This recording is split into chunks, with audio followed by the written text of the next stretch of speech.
Алла мазлұм болған мұсылманның несін дұғасын қайтармайтынын білесің ғой. Қолымды жайып құбылаға қарап тұрып, Аллахтан қазір как раз жолаушымын. Алла сенің жаныңды күйдіріп, жаныңды шыжғырып барып тәубаға келіп, шырылдап аяғыма келіп жығылуын нәсіп ете көрсін деп, сол кезде сондай дұға қыламын иншалла. Алла жаныңа паралич жіберсін иншалла жаным. Алла субхана жаныңды қыссын. Жаныңды күйдірсін сенің лә илаха иллаллах үшін. Ертең қияметте иншалла жағыңнан аламын, серік иншалла жағыңнан аламын. Аллах әділ ғой. Аллах жаныңды күйдірсін, Алла жаныңды күйзелсін. Алла субхана тағалам екі дүниеде өз онсыз да оңып жүрген шамады шарылдатсын иншалла. Әр тахаджудымда, әр намазымда сенің жаның күйгенін сұраймын иншалла. Сондай списокте тізімде біраз адам береді. Соның қатарына жақсылап тұрып өзімді қосам. Жаза бер. Ойбай көтек. Ассалаумағалейкум мұсылмандар. Қарғыс туралы тоқтала кетсем деп едім. Өйткені осы жақында интернетте Бекболат Тілеухан деген адамның өзімен бірге қажылыққа барған бір бауырын қарғаған қарғысы шығып кетті. Бекболатты тыңдап отырсақ, Бекболат бір адамды ғана емес, бірнеше адамды қарғайды екен. Жай ғана қарғамайды. Намаз оқып, сол намазың кезінде қарғайды екен. Бұл деген не масқара? Білім қайда Бекболат? Қаншама адам сені сыйлап артыңнан еріп жүр ғой.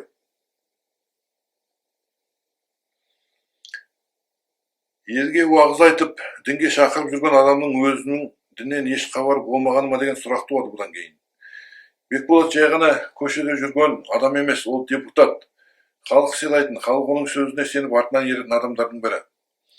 Менің ойымда оны мазақтап, не дәрежесін түсірейін деген ойым жоқ.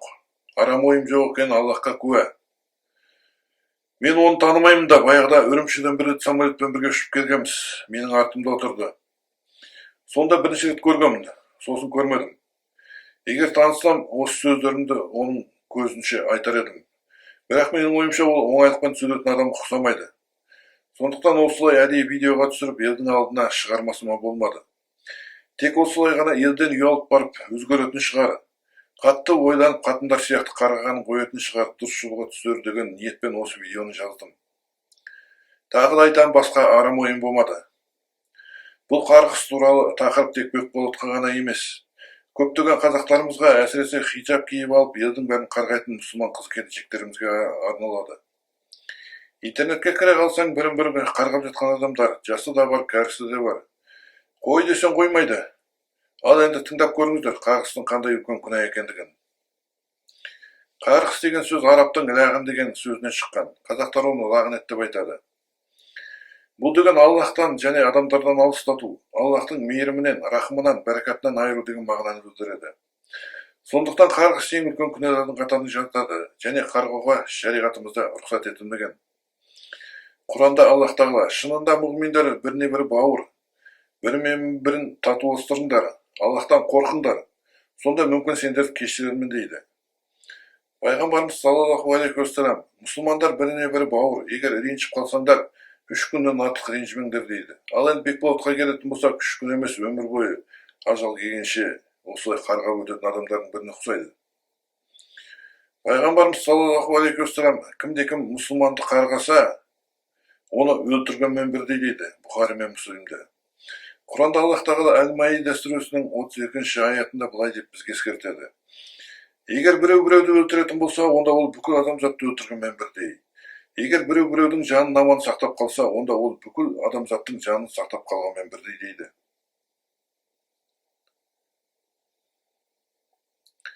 Осының өзінен көріп отырсыздар, қарғаған адамның адам өлтіргенмен бірдей күнә жинайтындығын. Өздеріңіз ойланып көріңіздер, Аллахтың мейірімі мен рахымынан айырылған адамның не болатынын. Ондай адам оңбайды, бұл дүниеде де, о дүниеде де. О дүниеде тозақтан бірақ шығуы мүмкін. Ал енді тағы бір хадисте былай делінген. Адам қарғаған кезде оның қарғысы аспанға шығады. Аспанның есігі жабылып, қарғыс жерге түседі. Жердің есігі де жабылып, қарғыс қарғалынған адамға барады.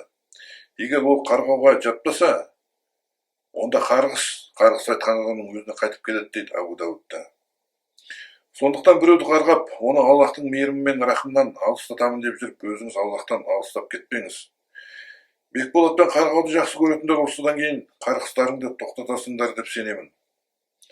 Пайғамбарымыз саллаллаху алейхи уассалам, қарғайтын адам бізден емес дейді. Хадиста, біріңді бірін қарғамаңдар, біріңе бірін тозақ отын тілемеңдер дейді, Абу Дауд пен Тирмизиде. Тағы бір хадисінде мұсылман адам ешқашанда қарғамайды, ұятсыз болмайды, өсек айтпайды, басқаға жамандық жасамайды дейді, Тирмизиде. Бірде пайғамбарымыз саллаллаху алейхи уассалам жанында отырған сахабаларға: ең ауыр күнәлардың бірі өзінің әке-шешесін боқтау. Сондықтан әке-шешелеріңді боқтамаңдар дейді.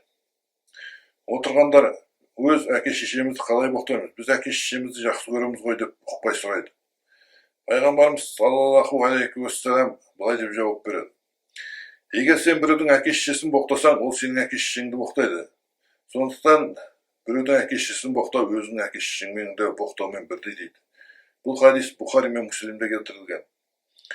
Қорытындылай келе ең басты нәрсені ұмытпаңыздар. Екі иығымызда екі періште отырғанын.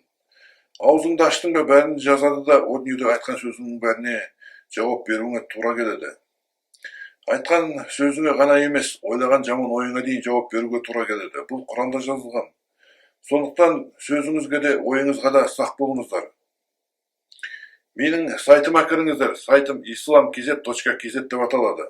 Бұл сайттан өздеріңіз білмейтін көп жаңалықтар білуге болады. Сол сияқты менің осы YouTube-тағы каналыма жазылыңыздар. Жаңалықтың бәрін осы жерден білулеріңізге болады. Аллахым бүкіл мұсылмандардың күнәлерін кешіріп, иншаллах ақиретіңде жәннаттың төріне фирдаусыңа кіргізіп, сол жерде бәріміз кездестіріп, мәңгілік нұрыңмен нұрландыра гөр Аллахым. Әмин.